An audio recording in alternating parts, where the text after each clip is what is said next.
Okay, let's go over what we have so far. All right, so this is what we've been saying so far. Okay, so we have Sally. Sally is equal to robot equals to program.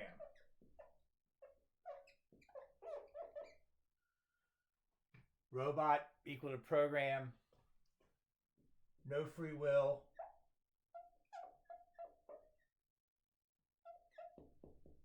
Okay, no free will. Sally, robot, program, no free will. So therefore, no real self. All right, and because she's just this robotic program that doesn't have a real self, um, there can be there's no real meaning to her existence. It's just because everything's predetermined. Okay, so Sally, robot, program, no free will, no real self. Okay, no real meaning. No meaning.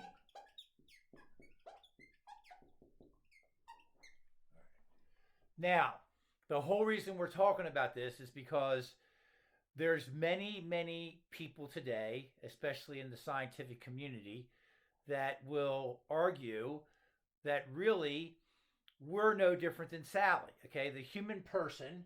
Okay, the human person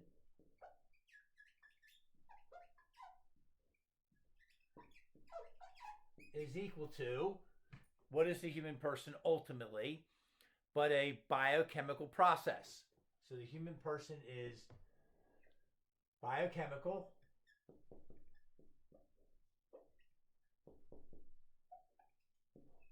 Now, what we mean by that is, of course, we're biochemical. I'm not trying to say we're not biochemical. We are biochemical. The question is, are we nothing but biochemical? And a great many people today, in modern scientific part, even philosophical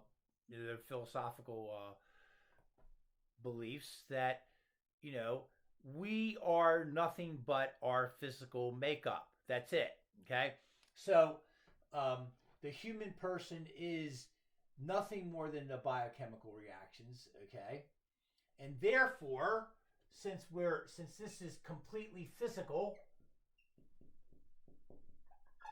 it is in fact a program also.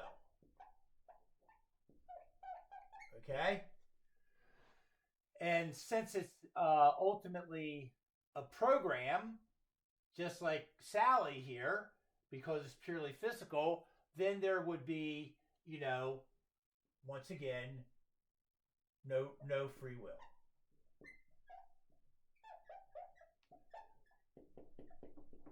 Okay, um, and if the human person is nothing but biochemical, purely physical, therefore a set program, no free will, then the same things follow here. There's no real self, and there's therefore no real meaning. Okay, because all of our decisions are just like Sally, are a delusion.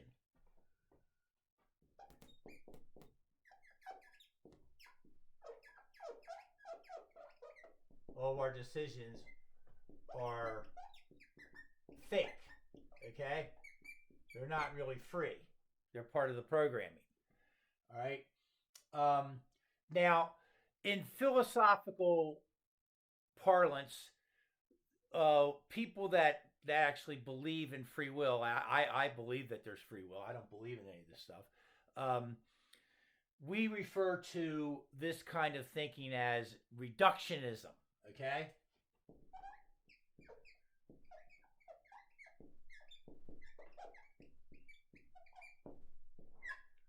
Reductionism. And what reductionism means is that we're being reduced down to our most basic physical elements, okay? The biochemical reality, okay? We're being reduced down. So the reductionism, we're being reduced down to these very, simple physical phenomenon. Um, and in that act of reductionism, any idea of there being some kind of spirit to man, is there some kind of spirit, or is there freedom, free will? That's all being rejected. It's rejected.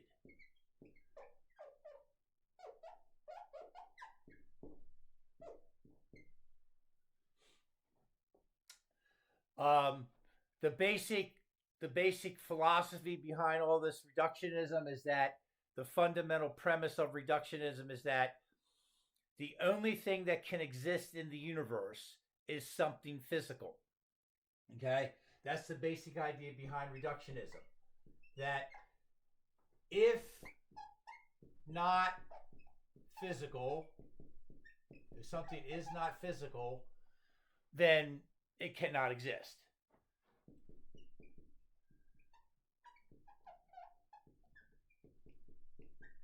Okay? So according to a reductionism,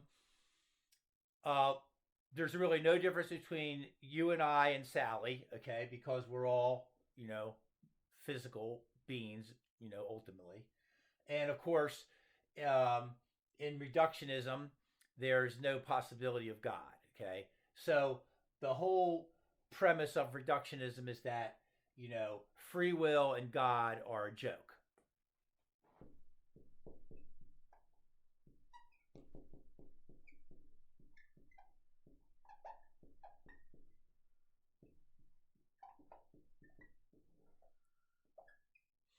All right.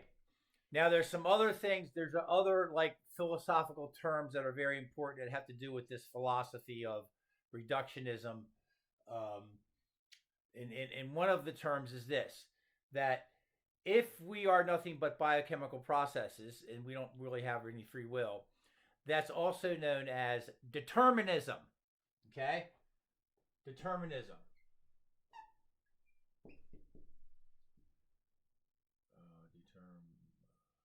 Hold on a second. Okay, so as I was saying, this philosophy that everything is physical is also known as determinism.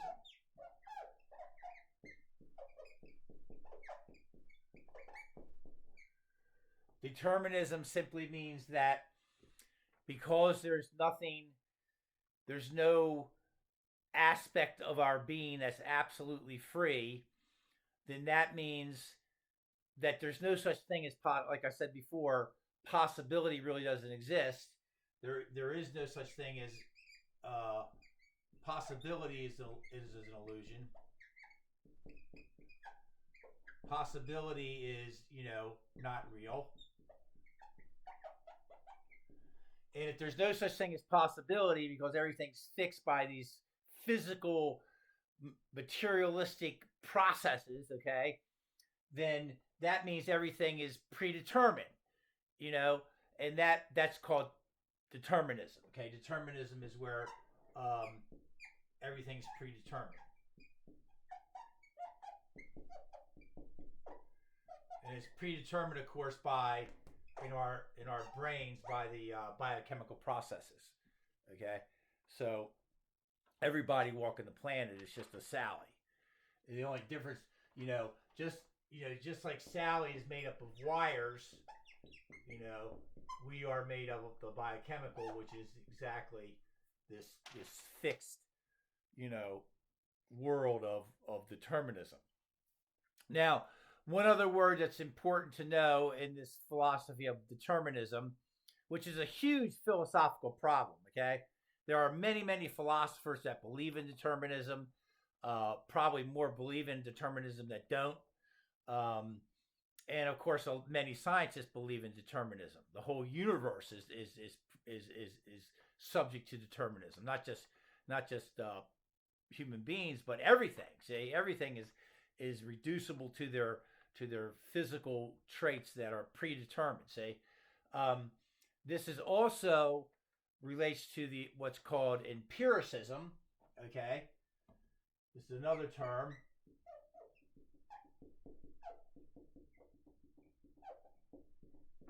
empiricism.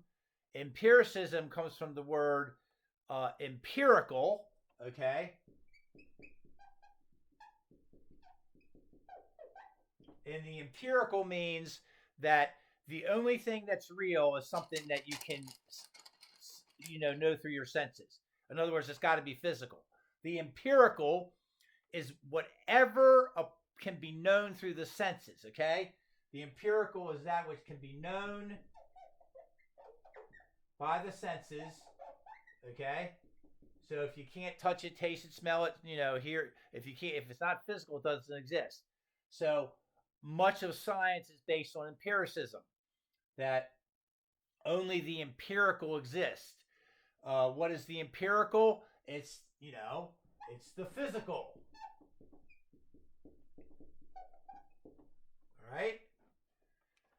All right, so the basic idea is this. Because everything's empirical in the universe, because empiricism is the only thing that's really real, all right, then that means everything is predetermined. It's that empiricism creates determinism, okay? And what determinism does is it gets rid of free will, all right? Which means basically our existence is meaningless, okay? Empiricism creates determinism, which destroys free will, which means all your decisions are a joke, which means ultimately human life is meaningless. It's just a mechanical process. All right.